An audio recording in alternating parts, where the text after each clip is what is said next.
출애굽기 32장 25절에서 35절 말씀입니다. 25절 모세가 보니 백성들은 도무지 통제불능이었습니다. 원수들의 웃음거리가 되도록 아론이 그들을 통제불능으로 만들어 놓은 것이었습니다. 모세가 본 모습은 이집트에서 너무도 자주 목격했던 나체로 문란하게 행하는 모습이었습니다. 모세를 통해서 하나님의 뜻을 알았음에도 불구하고 자기 고집을 꺾지 않는 사람들이 있었습니다.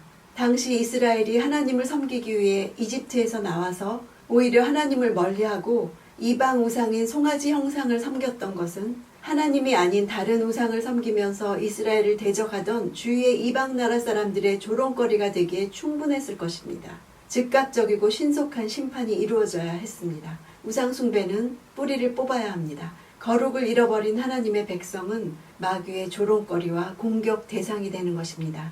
26절 모세는 이것을 보고 진영 입구에 서서 누가 여호와 쪽에 서겠느냐 내게로 오라고 말했습니다. 그러자 레위의 아들들 모두가 모세 앞에 모여들었습니다. 진영 입구에 섰다는 것은 법정 신문이 이루어지는 장소인 진영의 문을 말합니다. 하나님과 우상 사이에서 중립이란 있을 수 없습니다. 여호와와 함께하지 않는 자는 여호와를 대적하는 자입니다. 27절 모세는 레위의 아들들에게 말했습니다. 이스라엘의 하나님 여호와께서 말씀하신다. 모든 사람은 옆에 칼을 차고 진영 이 끝에서 저 끝까지 두루다니며 각자 자기 형제와 친구와 이웃을 죽이라. 레위는 창세기 34장에 보면 야곱의 딸 디나가 세겜에게 강간당한 후에 디나의 오라비로서 그들의 칼로 보복했었죠. 그것은 여호와의 영광을 위한 것이 아니라 육신의 분노에 의해서였습니다. 시므온과 함께 복수를 한 연유로 야곱이 죽기 전에 창세기 49장에서 그들은 저주를 받았죠. 그러나 레위 지파는 삶의 전환을 이룬 지파입니다. 한때는 누이 동생 때문에 온 이스라엘을 위험에 빠뜨리게 한 분노, 제어, 불능의 지파였지만 바로 이 장면에서 하나님의 심판을 이행해서 제사장 지파가 되는 반전이 이루어졌습니다. 레위 지파만이 하나님의 분노에 반응해서 나아옴으로 여호와의 편에 서는 지파가 되었습니다.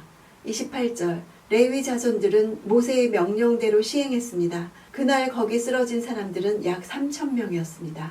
우상 숭배의 주동자들 3,000명이 200만 백성을 주도한 것을 알 수 있습니다.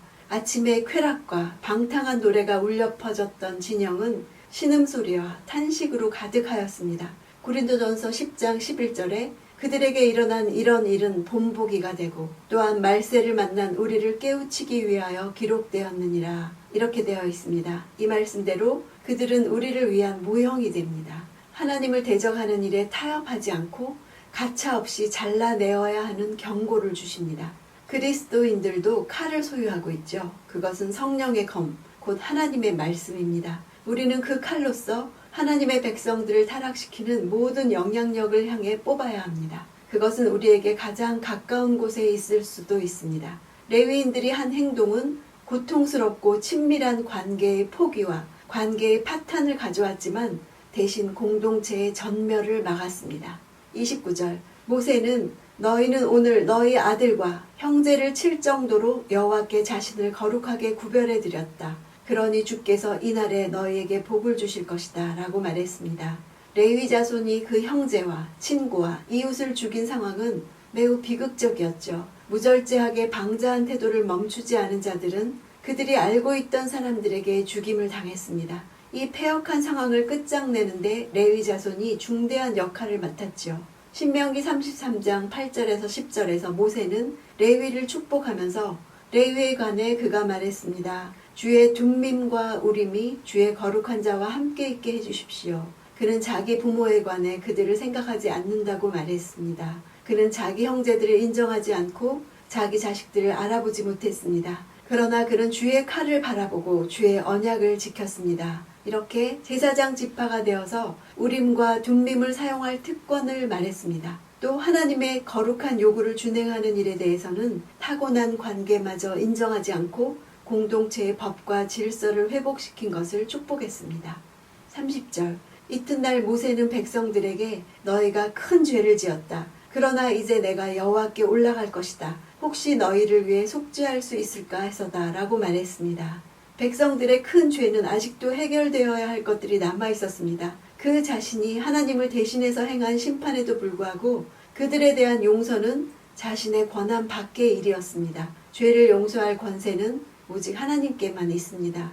따라서 모세는 이제 그 큰 죄에 대해서 하나님의 용서를 받아내고자 산에 올라가는 것입니다. 32절 그러나 이제 그들의 죄를 용서해 주십시오. 용서하지 않으시려거든 부디 주께서 기록하신 책에서 제 이름을 지워버리십시오. 자신의 영원한 생명을 걸고 중보기도한 모세의 기도는 중보자 대신 그리스도를 상징하는 것입니다. 죄는 그냥 사해지지 않습니다. 생명은 생명으로 속해야 합니다. 우리의 죄는 그리스도의 생명을 담보로 하나님과의 화해가 이루어진 것입니다. 34절 자 너는 가서 이 백성들을 내가 말한 곳으로 이끌어라. 보아라 내 천사가 너보다 앞서서 갈 것이다. 그러나 내가 때가 되면 그 죄로 인해 그들을 징벌할 것이다. 모세의 중보가 하나님의 진노의 형벌을 막지만 그 백성들의 죄에 대한 결과를 제거하지는 못합니다. 35절 그러고 나서 여호와께서 이 백성들에게 전염병을 내리셨습니다. 아론과 백성들이 만든 그 송아지상 때문이었습니다.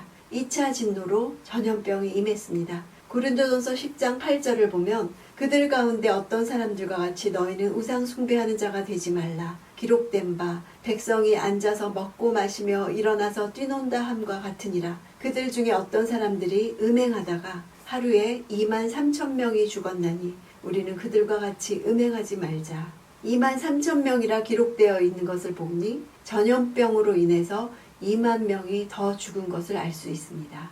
누가 여호와의 편에 서겠는가 할 때 나선 레위 자손들은 자기들 삶의 전환을 이루었습니다. 한때는 온 이스라엘을 위험에 빠뜨리게 한 분노하는 지파였지만 이제 온 나라를 살리는 제사장 지파가 되는 반전이 이루어졌습니다. 마태복음 6장 23절에서 예수님은 그러므로 내게 있는 빛이 어두우면 그 어둠이 얼마나 더하겠느냐고 하셨습니다.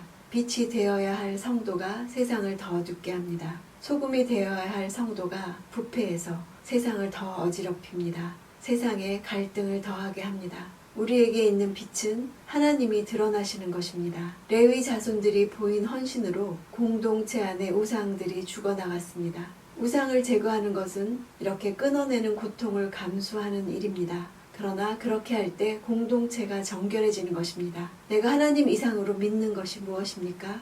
나는 항상 무엇에 불평합니까? 그것이 나를 지배하는 것입니다. 우상이 들어오도록 허락한 아론과 같은 우유부단함과 사람을 두려워함이 내게 있다는 것을 인정하고 레위 자손처럼 일어나는 삶의 전환을 이루게 해달라고 간구하는 그런 시간이 되기를 원합니다.